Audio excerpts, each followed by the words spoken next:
Hello, greetings. Okay, let me get this link to post on my Patreon. 1 second. I'm getting the link. Don't worry, you can upload it. Share option. Share option. Share option. I want to share this. Oh, that's my chat. Share. Video link. There we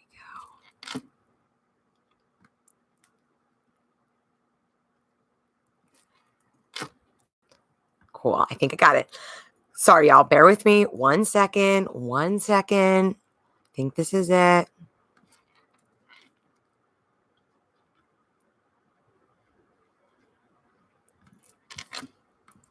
The climate crisis and what we can do about it.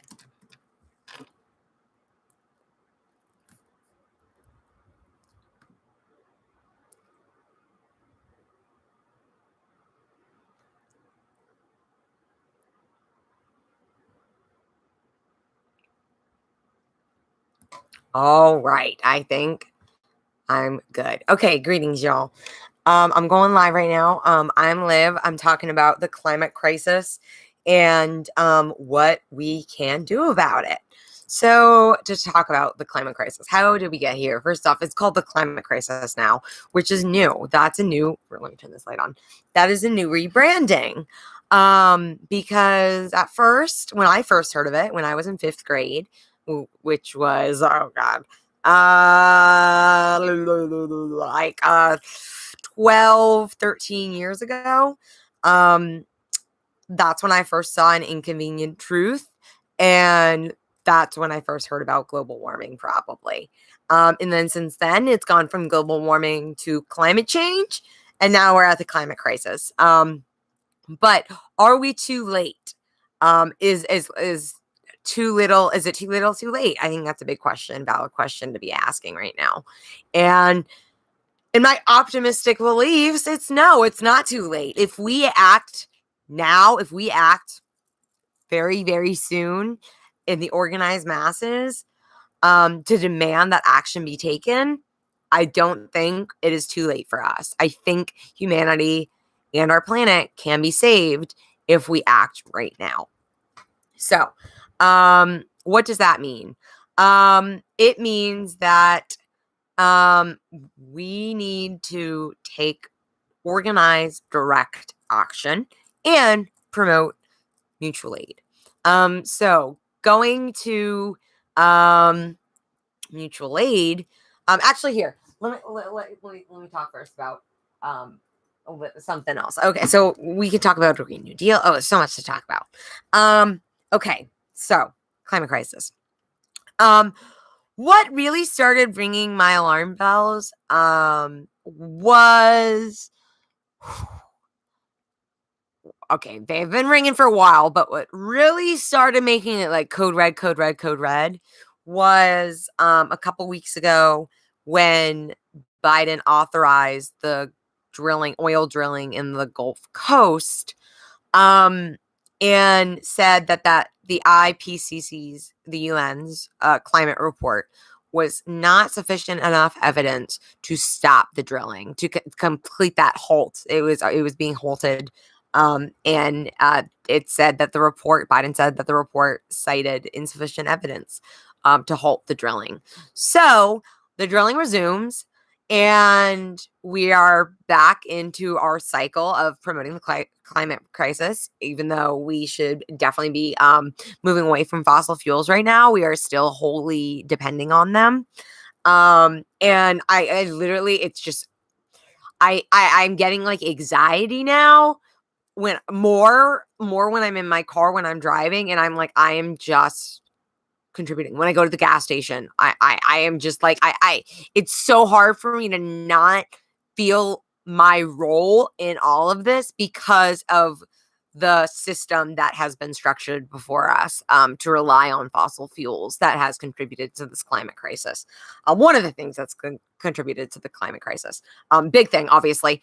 But other things like how our diets are the animal agriculture business is also a leading cause contributor to the climate crisis, and that is a reflection of humans' diets, and that transition that we see in diets really happened post World War II with the industrialization boom, with subsidizing farming and fishing and trying to meet this population boom's needs. We've never stopped since then, and that has largely contributed to the climate crisis that we are seeing today. So, what can we do about it? Well, let's still talk more about the climate crisis. Okay, so that was a red alarms going off. That Biden cited that the IPCC report was not sufficient enough evidence. Like, what the fuck else do you need? Like, come on. This report laid it out beautifully, saying humankind has contributed to this catastrophic climate crisis that we're exhibiting right now, and will be the end of us, will be the extinction of humanity if we continue on this course. And Biden still says, nope, not enough for me. Keep on drilling. That just goes on, just like nothing, not like barely batting an eye. So that really started my alarm bells going off. And then a couple days later, there was a funding for the Iron Dome. So we were giving an extra $1 billion to Israel in military aid to build an Iron Dome when we could have been going towards, single payer healthcare for all during a pandemic that people are hundreds of thousands of people are dying from. Millions are getting infected. So we could, you think we could put money towards that, or the climate crisis right now towards like a Green New Deal. Nope. Goes towards Israel's funding for their own military, which is really the U.S. military's interest, because it's just fulfilling the military industrial complex. So, and it makes the U.S. have a safe hold in the Middle East, and that gives us control. So, that made my alarm bells start going off. And then the report the other day that by the independent.co.uk saying that bats, bumblebees, and butterflies are set to be extinct in a decade. I'll say that again. Bats, bumblebees, and butterflies are set to be extinct within the next decade. I learned from watching Seaspiracy we're projected to have empty oceans by 2048. 2048. If we keep fishing at this rate, at this industrial fishing rate that we are, and engaging in the destructive habitat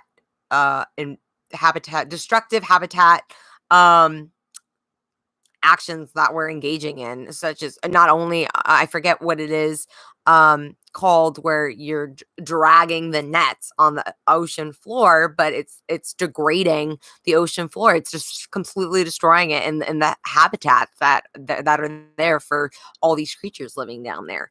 And then, deforestation and how that's contributing to the climate crisis. Now the Amazon rainforest is contributing more to climate change than it's actually helping us, because of all the catastrophic activities that are going on there, and how we are just absolutely obliterating the forest there. So I think we have enough evidence to indicate we are in crisis mode. We are in code red. I just do not think enough people know about that. And I think it's because the mainstream media is not portraying it that way. And many people, boomers, and older, are still watching mainstream media and do not take responsibility and fact check, do their own research, and or follow independent journalists.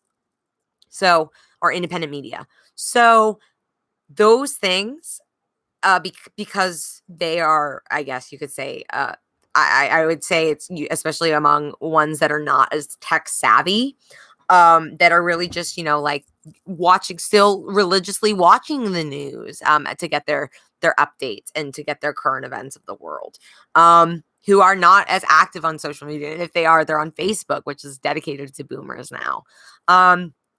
So, the question is like, how do we get that word out more? And my solution to that is by getting to know your community, which you can also kill two birds with one stone.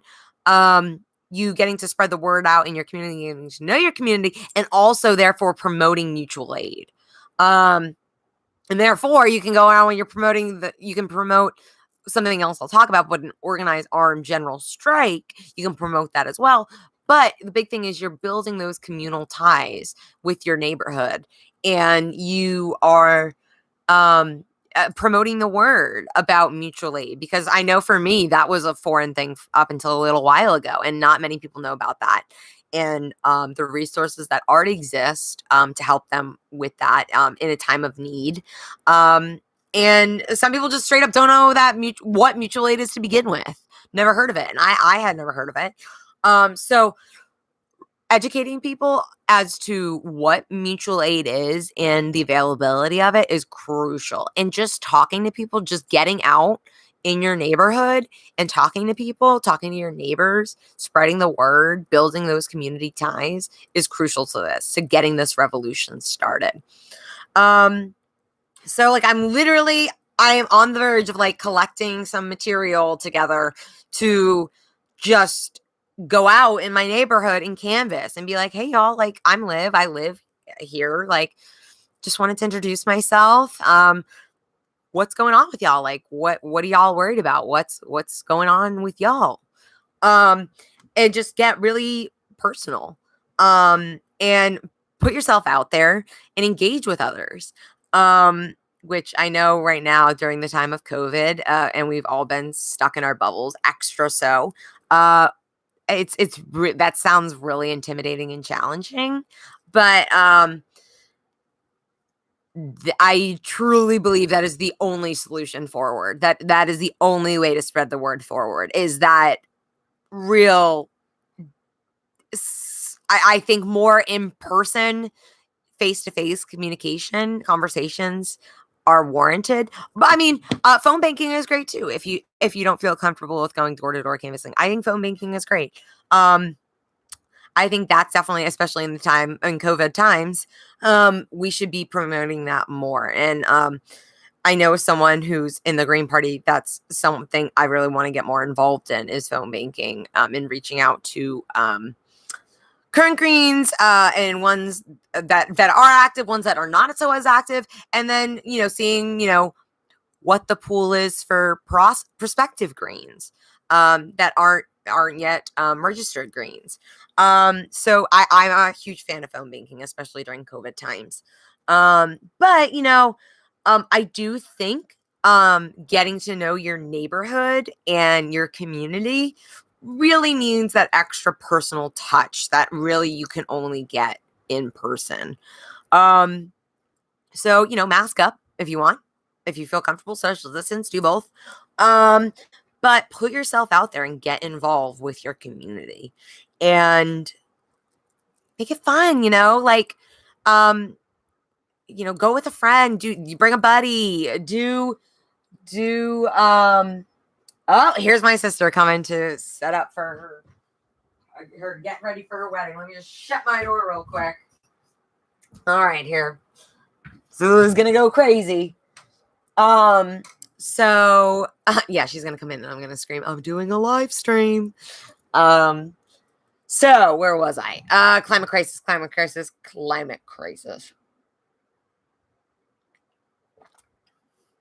Getting out and talking to your neighbors. Putting that extra personal touch on there and making it fun. You introverts out there, I know this is going to be challenging.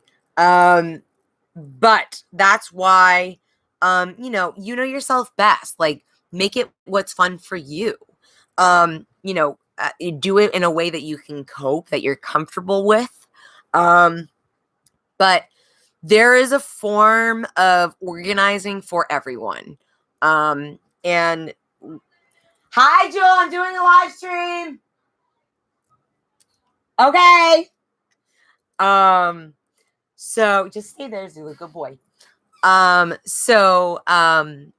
Getting that personal touch of, interacting with your neighbors and introducing yourself and, some of the things, promoting the word of mutual aid that's available and, getting to know them, asking them what's important to them, what they're worried about, and, spreading the word of what would hopefully be in the future. Hi, Zulu. An organized, armed general strike. Getting that word out there that's going to be happening. So that kind of brings me to how I see this revolution happening to get us out of the climate crisis that we're in. Because the U.S. establishment has made it clear they are going to perform as business as usual, and they will not do anything. But Biden specifically said nothing will fundamentally change, and that is the one thing that has stayed true throughout his whole presidency. So, things have just frankly gotten worse. So, we really have to ask ourselves, like, is this system worth reforming? And once you get to learn more about the system, who the founding fathers are, and what they really did mean when they said all men are created equal. Once you get to know that history, where the police came from, where the filibuster came from, where the electoral college came from, like once you start learning all that, it's really like, oh fuck, this is not worth reforming. We just need to totally take it all down and build it back up, like start from scratch. There really is no salvaging the white supremacy based capitalism and imperialism dominated by the patriarchy that is the US regime. There is only dismantling that. Hi, Zuzu. Lay down, Zuzu. Here. Sorry, 1 second. Zuzu, come on. Lay down. Zuzu petals. Zuzu petals. Come on, Zuzu petals. Lay down. There you go. All the way down. Thank you. That's a good boy. Thank you, Zulu. So, okay, Zulu's situated. Take a nap, Zulu. So getting this organized armed general strike happening. Okay. Yeah, because the US empire has made it clear that they are not going to deter from their course of profiting corporations and the 1% and the ruling class. And they are totally willing to put humanity to extinction. They've already done it with X amount of species. They're humans can be just another one on the list because they're all ready to go to Mars and or whatever other planet they've already discovered. And live a new life and extract the resources from that planet and kill that planet and then move on again and just keep doing this. They're ready for that. They're perfectly fine with that. Only the working class, only us, can stop that, because that seems right now that's the trajectory we're on.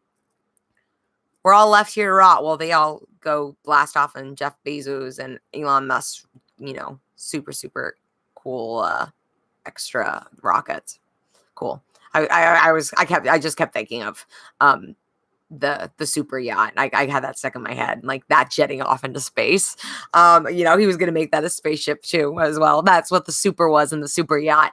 Oh my God. But like they're literally totally willing to leave us here to rot and die and say peace out. They definitely are. Like, do not put that past them. Their brutality has no end. And it's really about getting the people back in power right now and organizing the masses to save ourselves. Frankly, to save ourselves. There's no other sugarcoating it. It's to save ourselves. Or else, again, some statistics. Bats, bumblebees, and butterflies are set to go extinct within the next decade, which significantly impact our food production. And then we are projected to have empty oceans by 2048, which we have empty oceans. We're not, empty land is not far behind.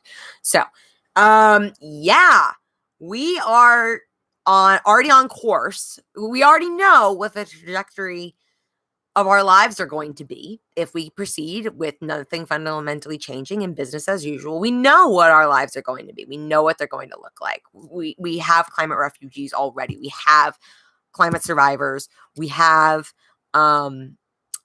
people who have died from the impacts of climate change. Like the climate crisis. We need to take radical action for systemic change now, or this is just going to get worse.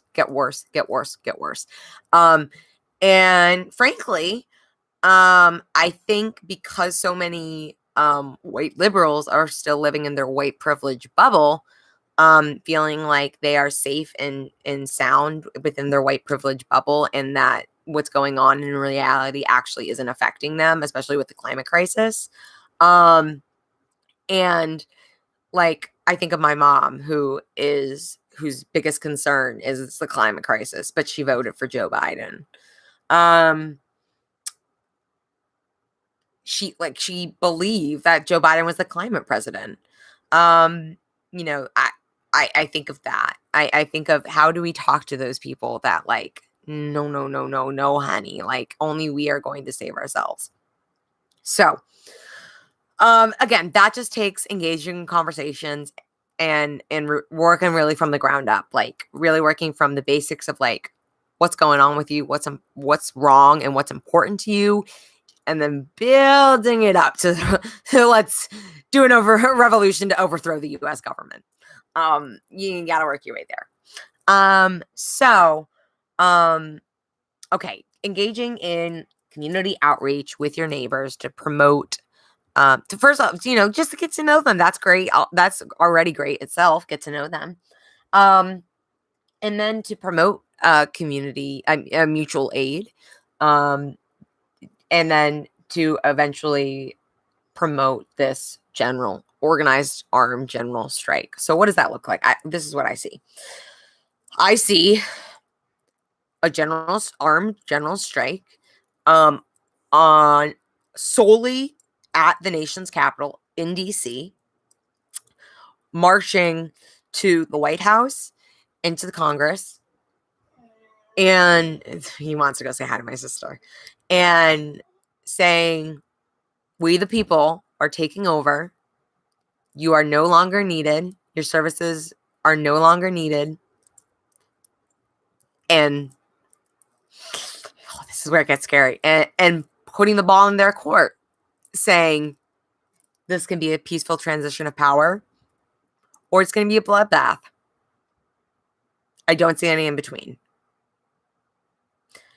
I know that's scary. But when you think of what I think our future on current trajectory is scarier. That terrifies me way more than dying for the revolution. Way more than dying by a bullet or anything else. Yeah, the possibilities of what can happen during this climate crisis scare me way more. So you just got to talk to people about that. You just got to organize enough people to get there in the first place. So we do have a general strike coming up October 15th. I'm very interested to see the turnout of that. I do not think mutual aid has been promoted enough alongside with this general strike movement to be successful right now. So I think this is going to be not a failed attempt. I think it might ignite a flame. I don't want to be totally pessimistic, but I don't think it's going to be as successful as it could have been, which really sucks because the time really is now. I really would have loved to be on board. Maybe I'll be wrong. I'll stay positive. Maybe we'll be really successful, but I'm just not from what I've heard, what I've witnessed, I'm not as optimistic of it being very successful right now. So, what I think that means is organizing hard for an armed general strike, maybe around like May 1st, like the real Labor Day next year. That hurts me because I know the urgency of the climate crisis.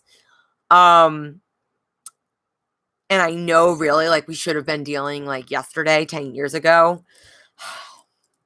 But in order for this to happen, I feel like there does need to go more organized planning into it. And I don't think enough of that has happened yet. I think we're on track. I think with the amount of people we're seeing going, on strike right now from jobs, like the coal workers, the Nabisco, Amazon, like we're seeing this worldwide right now, not even just in the US, the farmers strike in India. We're seeing a lot of strikes worldwide right now. And that does give me hope for a worldwide global proletariat revolution. But I think the US is holding everyone back right now. And I think that's not going to happen until the US takes the first step. Because in my opinion, I feel like so many other countries like Brazil is out protesting in the streets against Bolsonaro every day.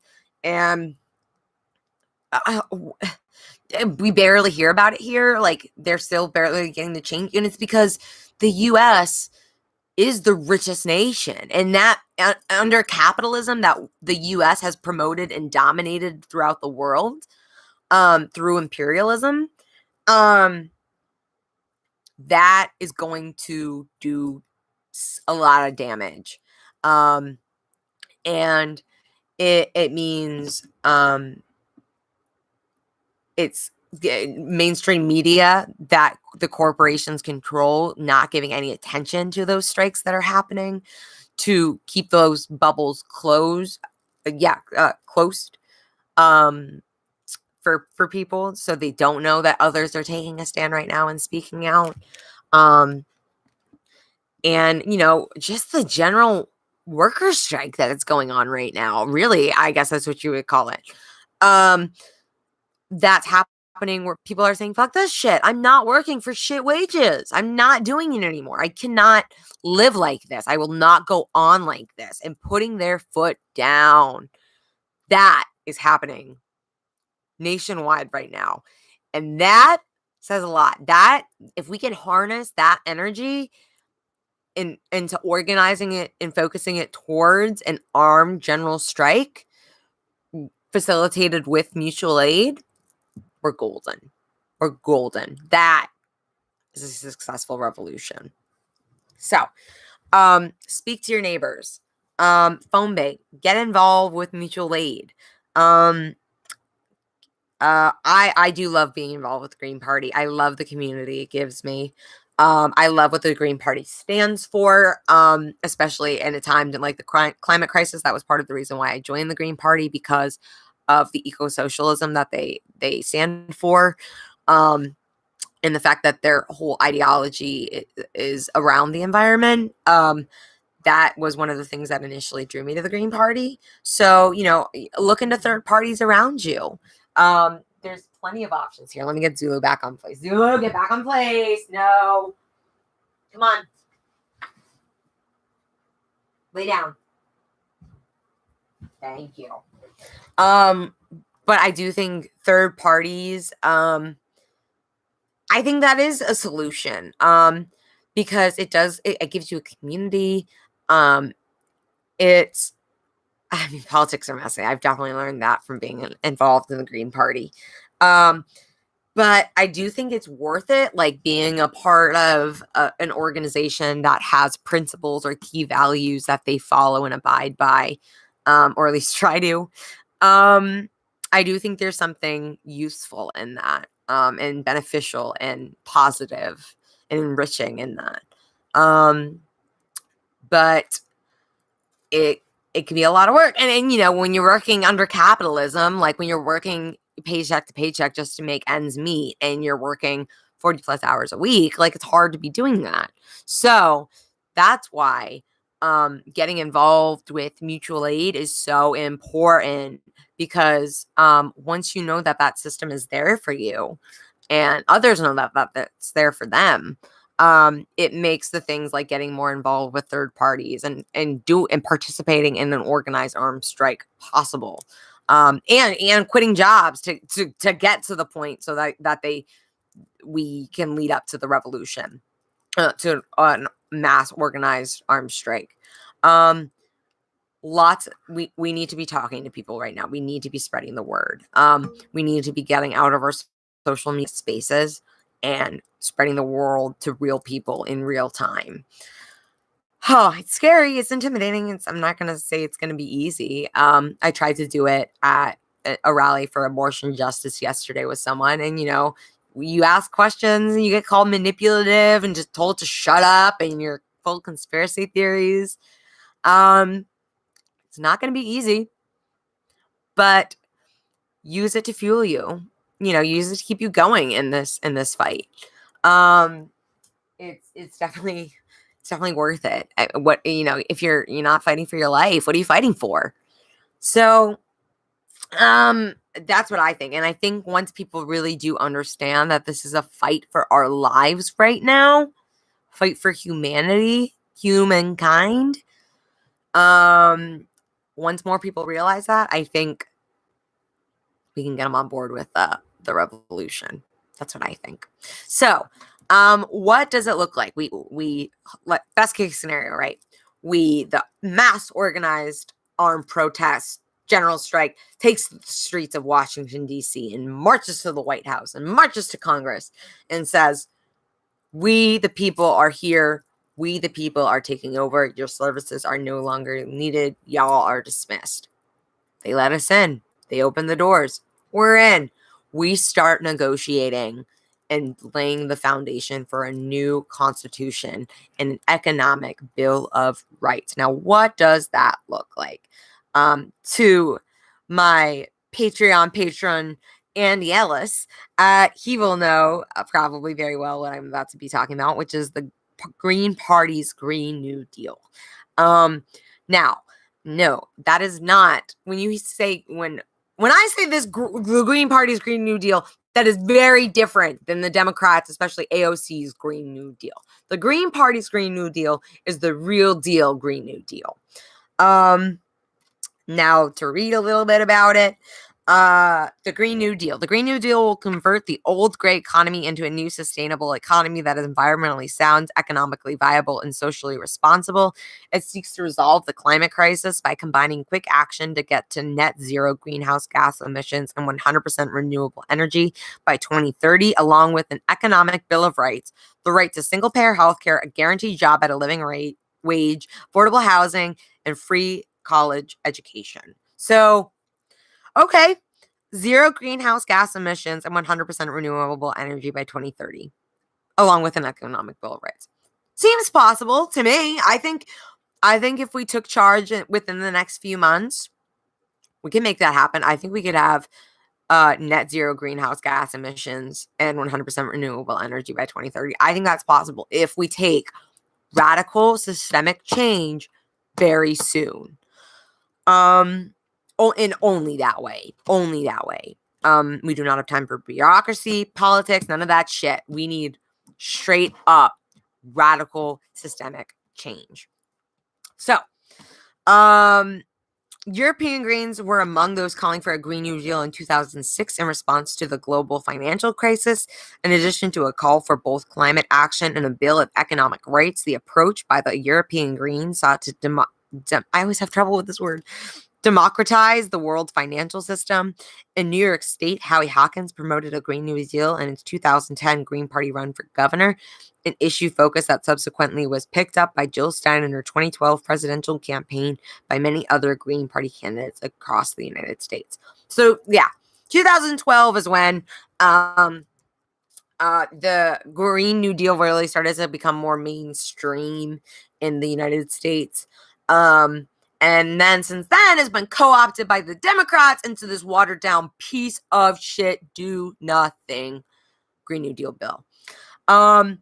So we need to get back to what the Green New Deal the real deal Green New Deal would look like, which is starting with a World War II type mobilization to address the grave threat posed by climate change, transitioning our country to 100% clean energy by 2030. Clean energy does not include natural gas, biomass, nuclear power, or the oxymoron clean coal, one of my favorites. The implementation of the Green New Deal will revive the economy, turn the tide on climate change, and make wars for oil obsolete, which is obviously, especially we just came out of Afghanistan, which, we was part of the war on terror in response to 9/11. And we find out that really Saudi Arabia was behind it. And why did we not go against Saudi Arabia? Jamal Khashoggi. Why? It's because Saudi Arabia has the fucking oil and money and power. So, enacting a Green New Deal would make oil wars obsolete, which is, a threat to the fossil fuel industry and the 1% and the ruling class. So this latter result in turn enables a 50% cut in the military budget, since maintaining bases all over the world to safeguard fossil fuel supplies and routes of transportation could no longer be justified. That military savings of several $100 billion per year would go a very long way towards creating green jobs at home.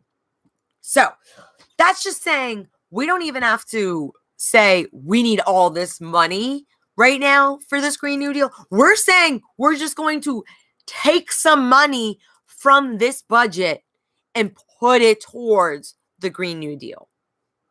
And we're already set. We're already all fine. So don't ever let anyone bullshit you with how are we going to pay for it? The money is there, y'all. It's always been there. It's just about how we're spending it. Just about how the establishment, Democrats and Republicans, are spending y'all's money. So, which is only going towards corporations' interests. The 1%, the ruling class. That's all they care about. So on top of that, the Green New Deal largely pays for itself in healthcare savings from the prevention of fossil fuel-related diseases, including asthma, heart attacks, strokes, and cancer. Moving to 100% clean energy means many more jobs, a healthier environment, and far lower electric costs compared to continued reliance upon fossil fuels. Studies have shown that the technology already exists to achieve 100% clean energy by 2030, and we can speed up the transition by making polluters pay for the damage they've caused, starting with a robust carbon fee program. Okay, so carbon tax. I believe this is already taking place across many countries, developing, what's the correct term now? Developed, is that it? I hate it. I hate that word. First world countries, a carbon tax system is already in place, and it's going towards the big contributors of climate change and the corporations, and holding them accountable and making them pay for the damage that they're causing. But they're all too weak, to my knowledge, and we really need to tax hard on corporations. And one of the biggest contributors, if not the biggest contributor to climate change, the climate crisis, is the U.S. military. So this is a huge threat. A Green New Deal is a huge threat to the U.S. regime, huge threat to the establishment. And that is why they're fighting so hard to make sure it doesn't happen. And that's why revolution is the only way forward, because they are not going to budge any which way and compromise. They absolutely do not care about humanity going extinct. They absolutely do not care. Humanity going extinct on planet Earth. They do not care about that. So, enacting a robust carbon fee program is absolutely crucial in that transition towards clean, 100% renewable energy. Because we need, more money to help pay for this, to help pay for all this training of the new jobs that are going to be there, because we're going to have plenty of people to be working these new jobs. But we do need plenty of people to be training so that people can perform them adequately and efficiently. Also, the Green New Deal is not only a major step towards ending unemployment for good, but also a tool to fight the corporate takeover of our democracy and exploitation of the poor and people of color. Our transition to 100% clean energy will be based on community, worker, and public ownership and democratic control of our energy system, rather than maximizing profits for energy corporations, banks, and hedge funds, aka capitalism. We need to treat the clean energy as a human right and a common good. We also need a just transition to provide resources to the low-income communities and in communities of color most impacted by climate change. The Green New Deal will provide assistance to workers in local communities that now have workers employed in the fossil fuel industry and to the developing world as it responds to climate change damage caused by the industrial world. Okay, so that's how they call it, the industrial world. So, this is already totally possible to do, to get 100% clean renewable energy by 2030. Totally possible. But we need to, going forward with the revolution, with writing our new constitution, we need to enshrine the Green New Deal into the Constitution and an economic Bill of Rights moving forward. So, mutual aid, talking to your neighbors, getting involved with third parties. All these things are things that you can do outside of social media to help promote the revolution, to properly fight the climate crisis and fight for our lives, to fight for humanity, to fight for our futures. We need more people to know that we're in a fight for our lives right now. So the more people that know about that, the sooner we can get this revolution happening. So those are my thoughts on the climate crisis and or ways that we can fight it. We need to start promoting mutual aid and figuring out a date for an organized armed general strike. And that is the beginning of the revolution of transforming ourselves into a 100% clean, renewable energy community, society. But it's taking a whole green approach to it, because the climate crisis quite literally affects every other crises that's happening. It amplifies them. So we need to think of everything with a green approach moving forward. So get out there, get involved with mutual aid. The general strike for October 15th is coming up. Get involved with that, because hopefully that's just the beginning. Get involved organizing with third parties and other organizations, community organizations involved around you. Get involved, y'all. Just get to know your neighbors, Little things make the big things. Really do. So that is my take. Thank y'all for watching. Thank you, Andy.